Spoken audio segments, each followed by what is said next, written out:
Hello everyone, welcome back to ninja prep. This is Kapil Goyal, your educator and mentor for PG physics.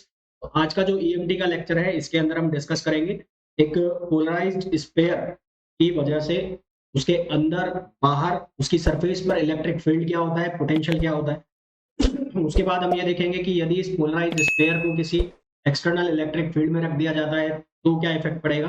क्लैसियस मोजेटी relation को हम discuss करेंगे। और अगर time बचा तो आज के लेक्चर में ही हम डिस्कस करेंगे यदि कोई मूविंग चार्ज है तो उसकी वजह से इलेक्ट्रिक फील्ड के ऊपर क्या इफेक्ट पड़ता है, उसको हम डिस्कस करेंगे। तो चलिए स्टार्ट करते हैं आज का लेक्चर। तो सबसे पहले हम बात करेंगे कि जो पोलराइज्ड स्फीयर है उसकी वजह से उसके अंदर उसके सरफेस पर और उसके बाहर इलेक्ट्रिक फील्ड और पोटेंशियल क्या हो। तो उसके लिए हमने कंसिडर कर लिया कि एक आर रेडियस का स्फीयर है, पोलराइज्ड स्फीयर है, और पोलराइजेशन जो है वो जेड डायरेक्शन है ना। तो हमने कंसिडर किया let a sphere of radius, sphere of radius. तो ये जो स्फीयर है इसकी रेडियस आर है और पोलराइज्ड है। Polarisation is in Z direction, is in Z direction. तो पोलराइजेशन जो है वो जेड डायरेक्शन में है और पोलराइजेशन जो है वो किससे है, पी से। अब हमें ये बहुत अच्छे से पता है कि पोलराइजेशन का मतलब होता है dipole moment per unit volume. Polarisation का मतलब क्या होता है, dipole moment, dipole moment per unit volume. हालांकि जो ये मैं तुम्हें डेरिवेशन बता रहा हूँ, ये डेरिवेशन तुम्हें कोई नहीं पूछना फिर भी तुम्हारी नॉलेज के लिए जरूरी है। तो डायपोल मोमेंट क्या होता है, डायपोल मोमेंट होता है चार्ज और उनके बीच के डिस्टेंस। लेट्स सपोज डिस्टेंस है डी, और वॉल्यूम क्या हो जाएगा, वॉल्यूम हो जाएगा एरिया और उनके बीच के डिस्टेंस। तो डी से डी कैंसिल हो, तो जो चार्ज की वैल्यू हो जाएगी, चार्ज की वैल्यू वो क्या हो जाएगी, polarisation into area, polarisation into area. अब मैंने क्या किया, मैंने एक सेगमेंट कंसीडर किया जेड डायरेक्शन के अंदर। जेड डायरेक्शन के अंदर मैंने एक सिलेंड्रिकल सेगमेंट कंसीडर किया जो आपको दिख भी रहा होगा, ए बी सेगमेंट कंसीडर किया। इस सेगमेंट का जो क्रॉस सेक्शनल एरिया है वो डेल ए है, और ये जो क्रॉस सेक्शनल एरिया का एरिया वेक्टर है ये जेड डायरेक्शन के साथ थीटा एंगल बना रहा है। ठीक है, तो कंसीडर कंसीडर एन एलिमेंट, कैसा एलिमेंट है, सिलेंड्रिकल है, cylindrical element of cross section area A. Cross section area, इसका क्रॉस सेक्शन एरिया कितना है, डेल ए। यहाँ पर आपको साफ साफ दिख रहा है, मैं इसको वापस से निकाल के भी बना देता हूँ। ये इसका क्रॉस सेक्शन एरिया है ऐसे, और इसका जो एरिया वेक्टर जाएगा वो ऐसे जाएगा डेल ए, और ये जेड डायरेक्शन है और जेड डायरेक्शन में पोलराइजेशन है। पोलराइजेशन के साथ ये एंगल बना रहा है कितना, थीटा एंगल बना रहा है।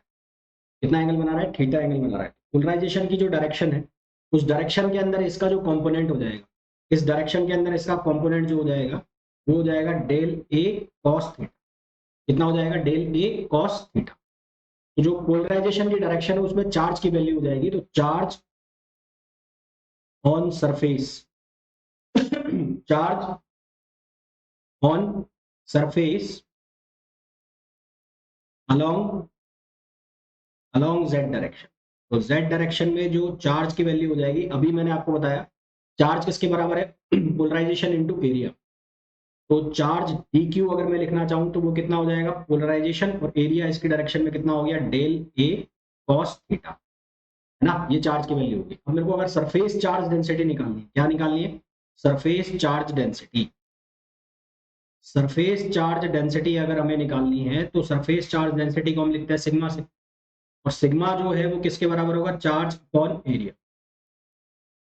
तो चार्ज जो हमने निकाला है एक स्मॉल एलिमेंट के लिए उसको लिखा हमने P del A cos theta, और जो एरिया है क्रॉस सेक्शन एरिया उसकी वैल्यू है डेल ए, तो ये कैंसिल हो गया। तो यहाँ से सरफेस चार्ज डेंसिटी की जो वैल्यू आ गई वो आ गई पी कॉस थीटा। तो ये क्या हो गई, सरफेस चार्ज डेंसिटी हो गई। ये वैल्यू याद रखना क्योंकि हमारे काम आएगी। तो ये वैल्यू आ गई हमारे पास किसकी, सरफेस चार्ज डेंसिटी। यदि मैं अपर स्फीयर में, ये जो स्फीयर है इसके दो पार्ट है, एक है अपर और एक है लोअर। तो अगर मैं अपर हेमिस्फीयर के लिए कुल चार्ज की वैल्यू निकाल, ठीक है, तो net charge for upper part of sphere, पर पार्ट ऑफ स्फीयर आप बोल सकते हो या इसको आप बोल सकते हो हेमिस्फीयर, और हेमिस्फीयर बोल सकते हो, हेमिस्फीयर। तो ये कुछ ऐसे बन रहा है, देखो ये ऐसे बन रहा होगा, ये ऐसे बन रहा है। तो ये जो पार्ट है इसमें ये नीचे बन रहा है सर्किल ऐसे, ठीक है, और यहां से ऐसे एक रेडियस मूव कर रही थी, ये r था, ये d थीटा था।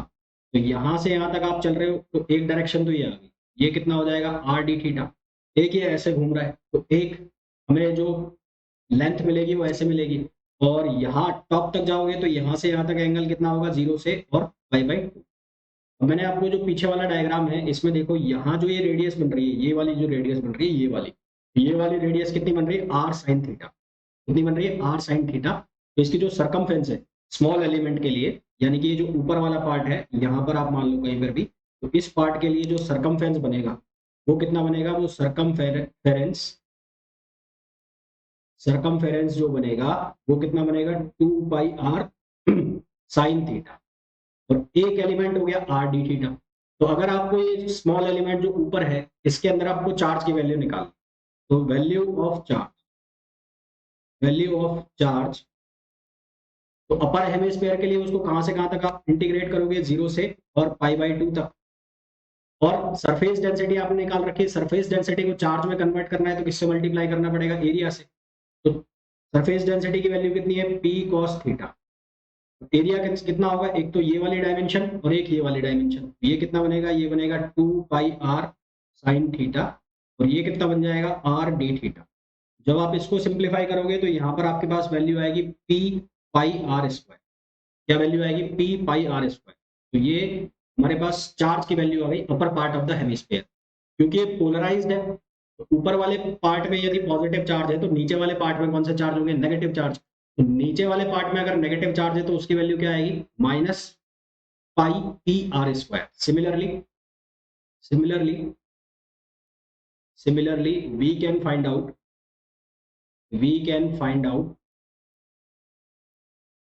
value of charge in lower hemisphere। Lower hemisphere में आप चार्ज की वैल्यू निकाल सकते हो, और वो चार्ज की वैल्यू कितनी आ जाएगी, -p/r²। तो नेट चार्ज जो हो जाएगा एक पोलराइज्ड स्फीयर के अंदर, उसकी वैल्यू कितनी हो जाएगी, hence net charge in polarised sphere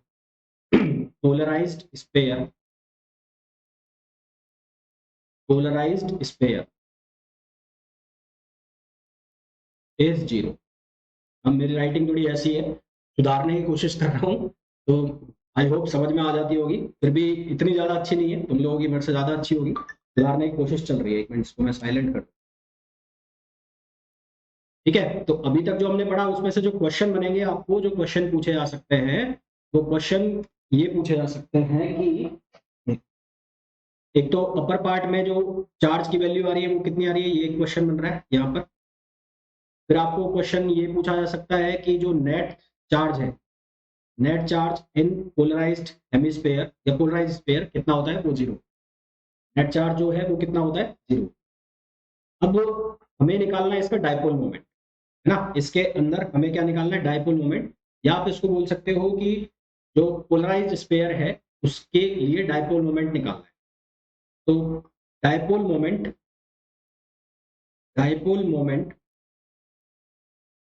of polarised sphere, इस पोलराइज्ड स्फीयर का आपको डायपोल मोमेंट निकालना। तो डायपोल मोमेंट कैसे निकालें, उसके लिए सबसे पहले तो आपने जो सिलेंड्रिकल सरफेस है पर जो चार्ज लिखा था उसकी वैल्यू लिखो। तो चार्ज ऑन सिलेंड्रिकल सरफेस, तो सिलेंड्रिकल सरफेस के ऊपर जो चार्ज आया था उस चार्ज की वैल्यू कितनी आई थी, वो dq आया था, और वो dq की वैल्यू कितनी बनी थी, वो बनी थी p, और कहां गया, p dA cos थीटा ना, ये वैल्यू बनी थी p del A cos theta. अब अगर मेरे को निकालना है चार्ज पर यूनिट वॉल्यूम, यहाँ ऐसा कह लो कि मेरे को वॉल्यूम चार्ज डेंसिटी निकालनी। Now we want to find out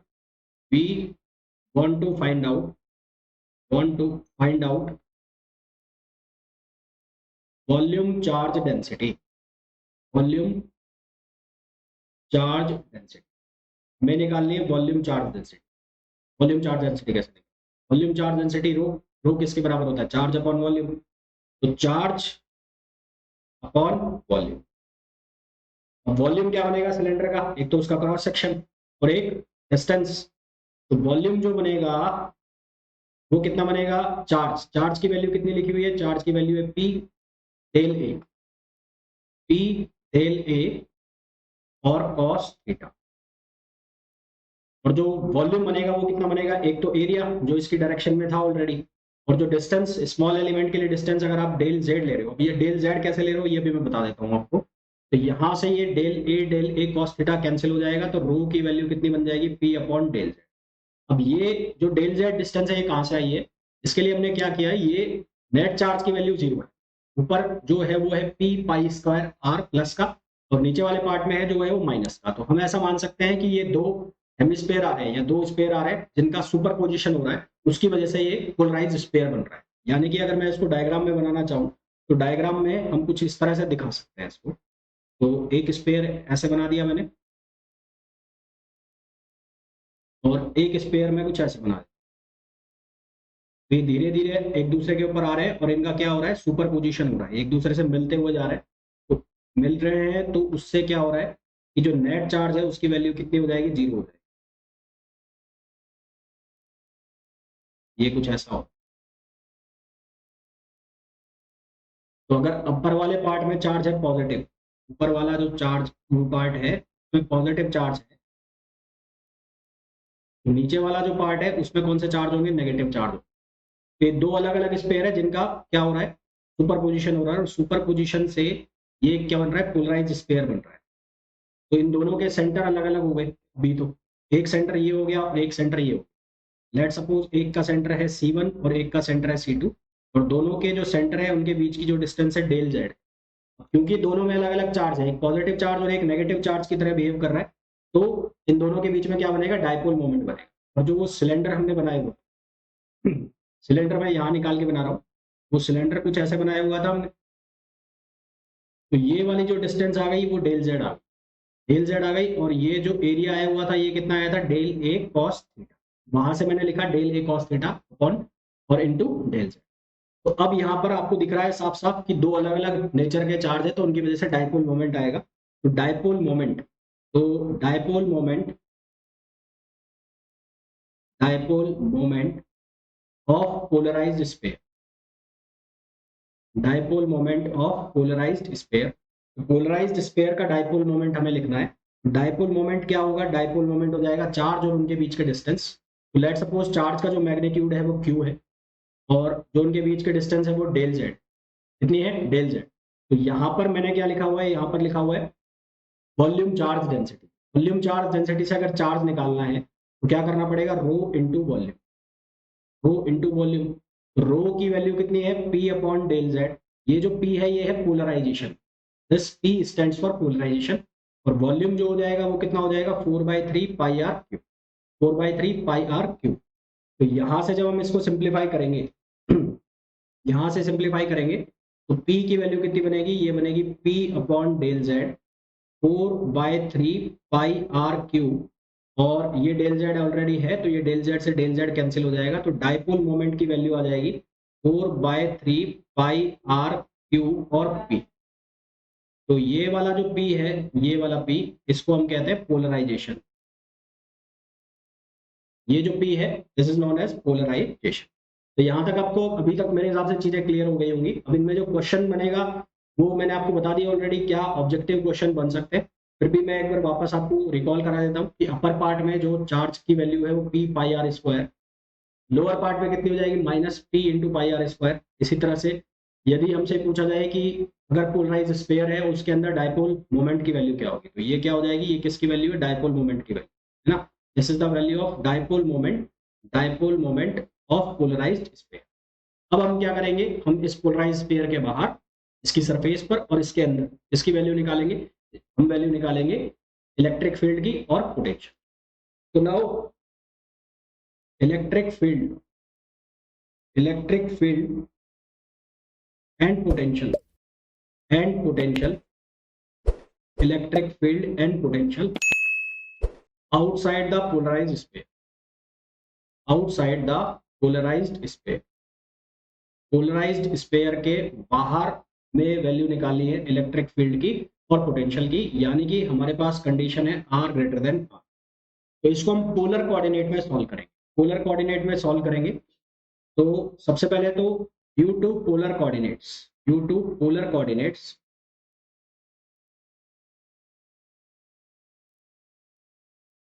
polar coordinates, आपको एक चीज मेरे हिसाब से ध्यान होगी, पहले तो मैं पोलर कोऑर्डिनेट के कोऑर्डिनेट लिख दिया r थीटा। एक चीज ध्यान होगी, हमने डायपोल मोमेंट की वजह से इसकी वैल्यू लिखी थी पोटेंशियल की, और उसकी वैल्यू क्या आई थी, p cos theta upon k p cos theta upon r square, ये वैल्यू आई थी। तो सबसे पहले तो पोटेंशियल की वो वैल्यू लिख, तो पोटेंशियल की जो वैल्यू हो गई वो कितनी हो गई, k p cos theta, k p cos theta upon are square, k p cos theta upon are square. ये वाला जो पी है, ये वाला पी, ये पी है डायपोल मोमेंट, ये किसकी वैल्यू है, डायपोल मोमेंट। अब मैं क्या करूंगा, इस डायपोल मोमेंट की वैल्यू मैं डाल दूंगा जो मैंने फाइंड आउट की है। मैंने जो वैल्यू निकाली है डायपोल मोमेंट की, वो कितनी है, 4/3 पाई आर क्यूब पी। तो इस वैल्यू को मैं यहाँ पर सब्सटीट्यूट करूँ तो पोटेंशियल की वैल्यू कितनी हो जाएगी, के की वैल्यू आप लिख दोगे 1/4 pi epsilon not, dipole moment की वैल्यू आप लिख दोगे 4/3 पाई आर क्यूब, और ये कैपिटल पी, ये हो गया पोलराइजेशन, और यहाँ पर हो गया कॉस थीटा, और अपॉन ये हो गया आर स्क्वायर। देखो क्या कैंसिल आउट हो रहा है, यहाँ से 4 पाई से 4 पाई कैंसिल हो गया, तो हमारे पास जो वैल्यू बची इसकी पोटेंशियल की, तो पोटेंशियल की वैल्यू क्या बची, वो बची पी आर क्यूब, ये स्मॉल आर क्यूब, ये कैपिटल है, P are cube cos theta, और ये 3 epsilon naught are square, 3 epsilon naught are square. तो ये हमारे पास वैल्यू आ गई किसकी, potential outside the polarised sphere. Objective question है, सीधा फॉर्मूला पूछ लिया जाता है। ऑब्जेक्टिव क्वेश्चन है कि एक पोलराइज्ड स्फीयर के बाहर जो पोटेंशियल की वैल्यू है वो क्या हो, सीधा सीधा ऑब्जेक्टिव क्वेश्चन ये आपसे पूछ लिया जाता है। तो ये ऑब्जेक्टिव क्वेश्चन, ठीक है, ऑब्जेक्टिव क्वेश्चन। तो ये वैल्यू आ गई। यहाँ पर जो P लिखा हुआ है, ये वाला P, ये वाला P है पोलराइजेशन। ध्यान रखिएगा, इन चीजों में आपको कंफ्यूजन हो सकता है, तो इसलिए मैं यहाँ पर ये मेंशन कर रहा हूँ कि किस चीज का क्या मतलब। अब हमें निकालना है इलेक्ट्रिक फील्ड। तो इलेक्ट्रिक फील्ड किसके ग्रेडियंट के बराबर होता है, पोटेंशियल के ग्रेडियंट के बराबर होता है। यहाँ पर दो कोऑर्डिनेट्स, एक है आर में और एक थीटा में। आर वाला होगा radial component of electric field, और थीटा वाला होगा जो angular component of electric field. हम निकालेंगे अब इलेक्ट्रिक फील्ड। तो इलेक्ट्रिक फील्ड जो है, मैं डायरेक्टली वैल्यू लिख देता हूँ, इलेक्ट्रिक फील्ड सबसे पहले मैं निकाल रहा हूँ रेडियल। तो radial electric field, radial electric field, तो जब हम रेडियल इलेक्ट्रिक फील्ड की वैल्यू लिखेंगे ई आर, तो वो बराबर होगा minus del B upon del R. तो आपको क्या करना है, डेल अपॉन डेल आर करना है किसका, ये जो वैल्यू आई है आपके पास बी पोटेंशियल की। पोटेंशियल की जो वैल्यू आई है वो कितनी आई है, P are cube cos theta है ना, P are cube cos theta 3 epsilon naught are square, P are cube cos theta on 3 epsilon naught are square. इस वैल्यू को आपको डिफरेंशिएशन कर दे, पी आर की वैल्यू कितनी बनेगी, 1 अपॉन आर स्क्वायर का होगा, 1 अपॉन आर स्क्वायर का डिफरेंशिएशन करोगे तो आएगा माइनस माइनस प्लस हो जाएगा 2/3 P are cube cos theta upon R cube हो जाएगा। तो ये जो वैल्यू बनेगी, ये बनेगी 2 P are cube cos theta upon 3 epsilon naught R cube. ये वैल्यू हो गई कौन सा कंपोनेंट, रेडियल कंपोनेंट हो, कौन सा कंपोनेंट हो गया, रेडियल कंपोनेंट। इसी तरह से आप निकाल लोगे एंगुलर कंपोनेंट। तो एंगुलर कंपोनेंट और angular electric field, angular component of electric field, component of electric field.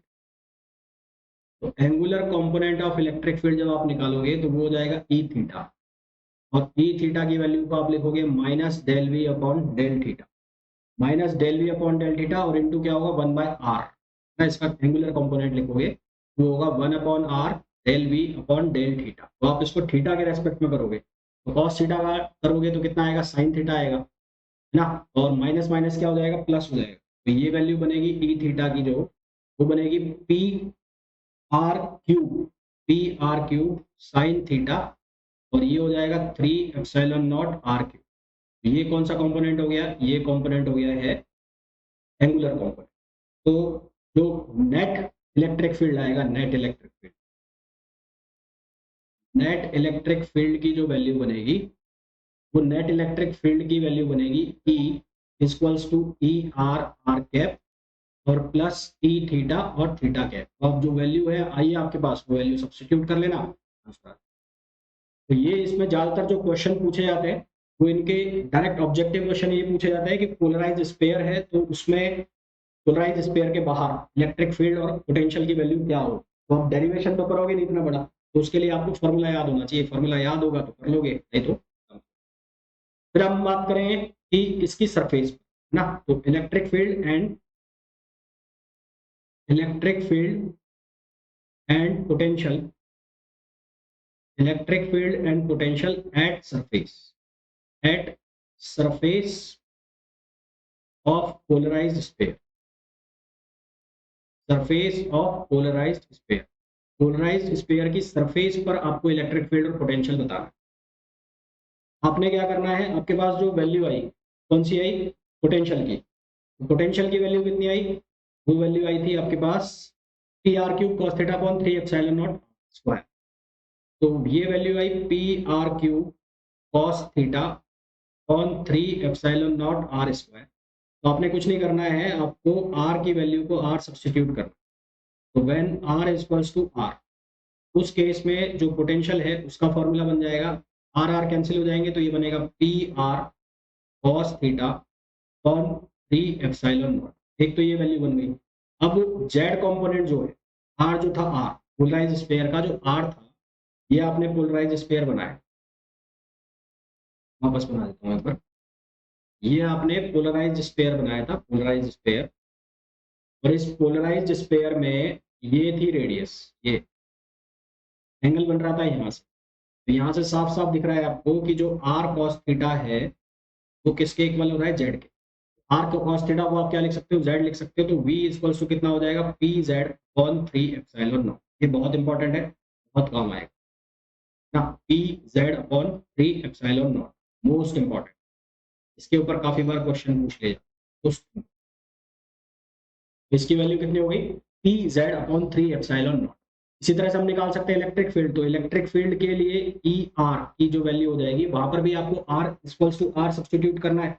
तो ई आर की वैल्यू बनेगी, वो बनेगी 2p cos theta upon 3 epsilon naught. और इसी तरह से ई थीटा की जो वैल्यू बनेगी वो बनेगी p sin theta upon 3 epsilon not. अब यार ये फॉर्मूला है, ये आपको याद करने पड़ेंगे, है ना। आप ये सोचो कि इनकी कोई ट्रिक वगैरह बता दूं, तो इनकी कोई ट्रिक नहीं है, ये आपको याद करने पड़ेंगे। याद भी क्या करना पड़ेंगे, एक दो बार पेन चलाओगे, डेरिवेशन घुमाओगे तो अपना आप याद हो जाएगी। तो हमें निकालनी है इस पोलराइज स्फीयर के अंदर, है ना। तो electric field and potential inside the polarised sphere, inside the polarised sphere. इस पोलराइज्ड स्फीयर के अंदर हमें इलेक्ट्रिक फील्ड एंड पोटेंशियल निकालना, यानी कि कंडीशन है आर लेस देन। सबसे पहली चीज तो ये है कि हम ये जानते हैं कि जो जो पोलराइज स्फीयर है उसके अंदर नेट चार्ज की वैल्यू क्या है, जीरो। और नेट चार्ज की वैल्यू जीरो है, इसका मतलब लास्ट लाप्लास इक्वेशन है वो सेटिस्फाई हो रही है, ठीक है। We know that net charge inside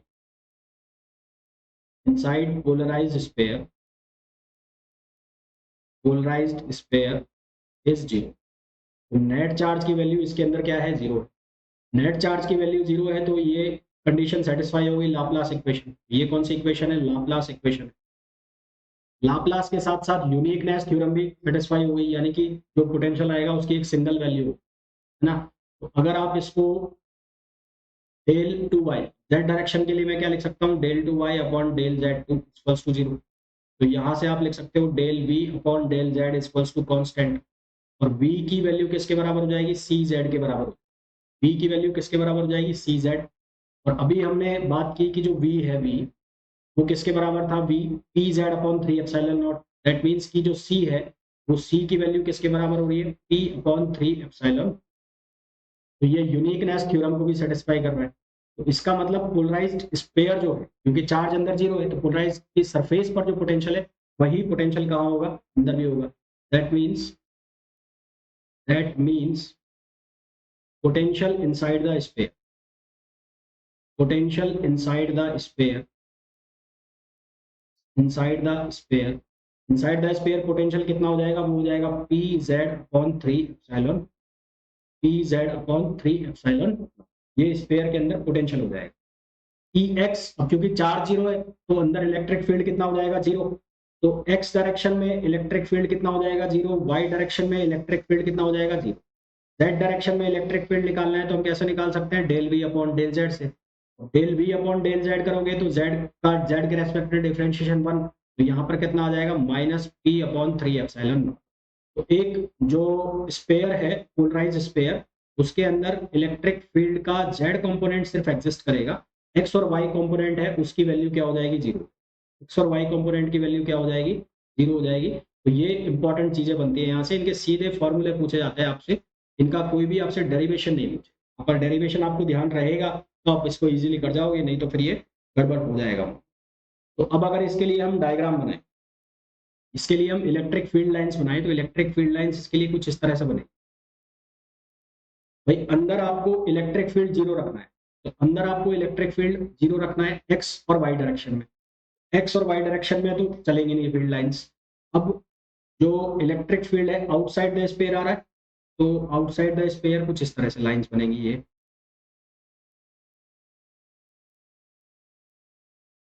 ये आउटसाइड द स्पेयर, ये इन हुई।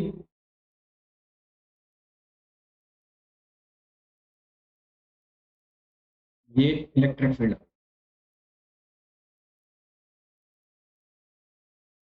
नहीं ये अंदर आएंगे, ये जाएंगी अंदर की तरफ ऐसे।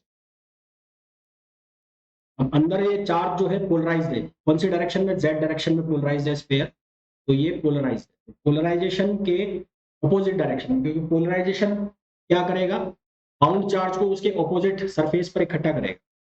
तो पोलराइजेशन की वजह से जो अंदर इलेक्ट्रिक फील्ड आएगा वो माइनस डायरेक्शन में आ रहा है, माइनस में आ रहा है ना, आपने वैल्यू निकाली, यहाँ पर लिखी नहीं क्या मैंने, ये माइनस में आ रहा है, तो इसका मतलब इलेक्ट्रिक फील्ड अपोजिट डायरेक्शन में। इलेक्ट्रिक फील्ड कहाँ है, अपोजिट डायरेक्शन में, पोलराइजेशन, पोलराइजेशन के अपोजिट डायरेक्शन में इलेक्ट्रिक फील्ड है, जिसकी वैल्यू कितनी है, minus P upon 3 epsilon, minus P upon 3 epsilon naught. तो ये लाइंस यहाँ से निकल रही है और ऐसे एंटर, ऐसे निकल रही है और ऐसे एंटर। तो ये हमारे पास डायग्राम बन गया एक पोलराइज स्पेयर के लिए। पोलराइज स्पेयर का डायग्राम आपसे ऑब्जेक्टिव क्वेश्चन में पूछ लिया है, किस तरह की लाइंस बनेंगी, फील्ड लाइंस बनेंगी। तो ये फील्ड लाइंस है। ये जो मैंने रेड कलर की लाइन दिखाई है, ये किसको शो कर रहा है, पी को, और ये जो ब्लैक कलर की लाइन है ये इसके अंदर इलेक्ट्रिक फील्ड को शो कर रहा है। तो ये तो था केस जब हमने एक पोलराइज्ड स्पेयर के लिए इलेक्ट्रिक फील्ड की पोटेंशियल की वैल्यू निकाली। अब हम क्या करने वाले हैं नेक्स्ट केस में, एक जो डाई इलेक्ट्रिक स्पेयर है, डाई इलेक्ट्रिक स्पेयर है, यूनिफॉर्म इलेक्ट्रिक फील्ड के अंदर उसको हम प्लेस कर रहे हैं। तो next topic is electric field, electric field due to a dielectric sphere, dielectric sphere placed in a uniform electric field, uniform electric field.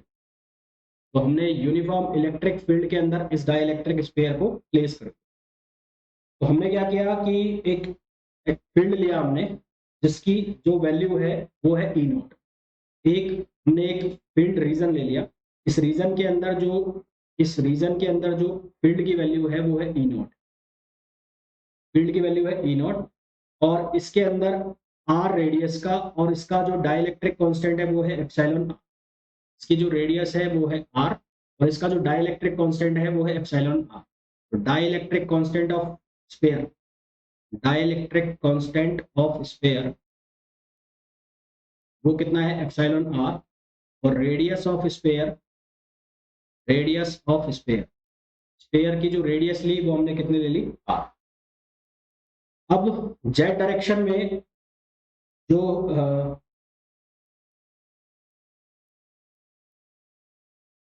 Z direction में हमने क्या ले लिया, यहाँ पर इसमें पोलराइजेशन लगा दिया है, ये इसमें पोलराइजेशन, पोलराइजेशन क्यों हुआ, क्योंकि जो इलेक्ट्रिक फील्ड है उसकी डायरेक्शन जेड डायरेक्शन के अलॉन्ग है, ये जेड डायरेक्शन है, ये जेड डायरेक्शन। पोलराइजेशन जो है वो किस डायरेक्शन में, जेड डायरेक्शन में। और जो इलेक्ट्रिक फील्ड है, एक्सटर्नल इलेक्ट्रिक फील्ड भी जो अप्लाई कर रहे हैं वो भी किस डायरेक्शन में, जेड डायरेक्शन। मैं यहाँ लिख देता हूँ ई नॉट इन जेड डायरेक्शन। इसको हम कहाँ पर अप्लाई कर रहे हैं, जेड डायरेक्शन में अप्लाई। तो अब यहाँ पर हमें इलेक्ट्रिक फील्ड बताना है। सबसे पहले बताना है इसके अंदर इलेक्ट्रिक फील्ड कितना होगा, फिर उसके बाहर इलेक्ट्रिक फील्ड कितना। Electric field inside electric field inside the dielectric sphere, inside the dielectric sphere. इस डाइलेक्ट्रिक स्फीयर के अंदर हमें इलेक्ट्रिक फील्ड बताना है। कैसे बताएंगे, देखो अब अंदर, इसके अंदर इलेक्ट्रिक फील्ड जो है वो किस किस के बराबर हो। एक तो जो एक्सटर्नल इलेक्ट्रिक फील्ड लग रहा है वो, जो कि ई नॉट है, और एक अंदर हमने अभी पढ़ा कि पोलराइज स्फीयर के अंदर जो इलेक्ट्रिक फील्ड है उसको हम लिखते हैं minus P upon 3 epsilon naught. तो उसकी वैल्यू को मैं लिख देता हूँ पी प्लस ई पी। तो ई पी का मतलब है पोलराइज स्फीयर और ई नॉट का मतलब है एक्सटर्नल। तो now we know that E P की जो वैल्यू है वो कितनी है, minus P upon 3 epsilon naught. और ये वाला जो पी है, इस पी का मतलब है पोलराइजेशन। तो ई इन की जो वैल्यू बनेगी, ई इन की वैल्यू बनेगी E naught minus P upon 3 epsilon naught, 3 epsilon naught. तो ये इसके अंदर क्या आ गया, इलेक्ट्रिक फील्ड आ गया। क्या आ गया, इसके अंदर इलेक्ट्रिक फील्ड आ गया। अब हमें ये बहुत अच्छे से जानते हैं कि जो इंड्यूस्ड डायपोल मोमेंट है, क्या इंड्यूस्ड डायपोल मोमेंट जो कि बराबर होता है पोलराइजेशन के भी, तो इंड्यूस्ड डायपोल मोमेंट प्रोपोर्शनल होता है किसके, इलेक्ट्रिक फील्ड के। तो we know that induced dipole moment E, जो कि पोलराइजेशन के बराबर भी होता है, प्रोपोर्शनल होता है E। तो इलेक्ट्रिक नेट फील्ड के बराबर हो गया। तो नेट इलेक्ट्रिक फील्ड कितना है, E इन। प्रोपोर्शनलिटी का निशान हटता है तो नॉन लीनियर के लिए लिखा जाता है एप्सिलॉन नॉट काई। काई का मतलब होता है इलेक्ट्रिक सस्पेक्टेबिलिटी, और ये हो गया ई इन। ठीक है, ये क्या हो गया, ई इन। और जो काई है, काई काई किसके बराबर होता है, epsilon are minus one. Epsilon are minus one ये काई की वैल्यू होती है। तो यहाँ से आपको पी की वैल्यू मिलेगी। पी की वैल्यू कितनी मिल जाएगी, एप्सिलॉन नॉट, और ये हो जाएगा एप्सिलॉन आर माइनस वन और ई इन, ये वैल्यू बन गई। अब जो ये पी की वैल्यू है वो हम यहाँ पर सब्सटीट्यूट कर देंगे। यहाँ पर जब हम p की वैल्यू सब्सटीट्यूट करेंगे तो ये बनेगा E in equals to E naught minus, ये वैल्यू बन जाएगी epsilon naught, epsilon are minus one E in, और अपॉन ये बन जाएगा 3 एप्सिलॉन नॉट। तो यहाँ से एक बहुत इंपॉर्टेंट फॉर्मूला आएगा। क्या फॉर्मूला बनेगा, ई इन, यानी कि डाइलेक्ट्रिक स्फीयर के अंदर इलेक्ट्रिक फील्ड की जो वैल्यू होगी वो होगी 3/2 प्लस एप्सिलॉन आर और ई नॉट। क्योंकि जो एप्सिलॉन आर है, पहले तो ये इंपॉर्टेंट है, मैं इसको इंपॉर्टेंट लगा, since epsilon r is always greater than 1, since epsilon r always greater than 1, इसलिए E in जो है वो हमेशा लेस देन होगा किससे, E नॉट से। यानी कि एक्सटर्नल अप्लाइड फील्ड से उसकी वैल्यू हमेशा क्या होगी, कम। एक्सटर्नल अप्लाइड फील्ड से उसकी वैल्यू हमेशा क्या होगी, कम। इसी तरह से हम इस E in की वैल्यू अगर यहाँ पर सब्सटीट्यूट कर दें, इस E in की वैल्यू को मैं यहाँ पर सब्सटीट्यूट कर दूं, तो हमें फॉर्मूला मिल सकता है किसका, पोलराइजेशन का या induced dipole moment. Similarly induced dipole moment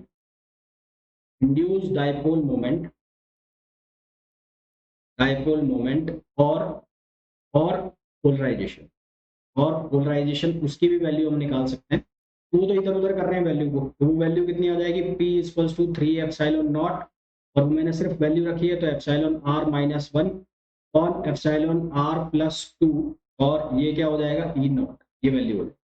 मैंने कुछ नहीं किया है, मैंने सिर्फ और सिर्फ ये जो वैल्यू आई थी ई इनकी, इसको मैंने यहाँ इस फॉर्मूला में सब्सटीट्यूट कर दिया है। तो हमारे पास वो फॉर्मूला जो मैंने अभी लिखा है वो आ गया। ये फॉर्मूला आप याद रखना, इसके ऊपर काफी सारे क्वेश्चंस पूछ लिए जाते हैं, और एक लाइन या 2 लाइन में क्वेश्चन खत्म हो जाता है। आपको ई नॉट की वैल्यू दी जाती है, आपको एप्सिलॉन आर की वैल्यू दी जाती है, आपसे पूछ लिया जाता है कि डाइलेक्ट्रिक के अंदर इलेक्ट्रिक फील्ड क्या हो। ठीक है, तो ये तो बात हो गई कि अब उसके अंदर निकाल, अब हम उसके बाहर निकालेंगे। तो इलेक्ट्रिक फील्ड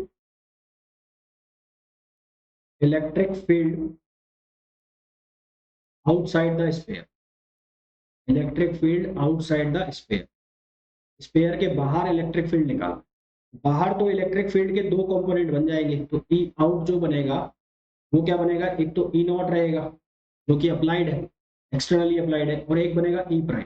तो ये जो ई प्राइम है इसके दो वैल्यू बनेगी, एक तो बनेगा कौन सा, रेडियल, और एक कौन सा बनेगा, एक बनेगा एंगुलर।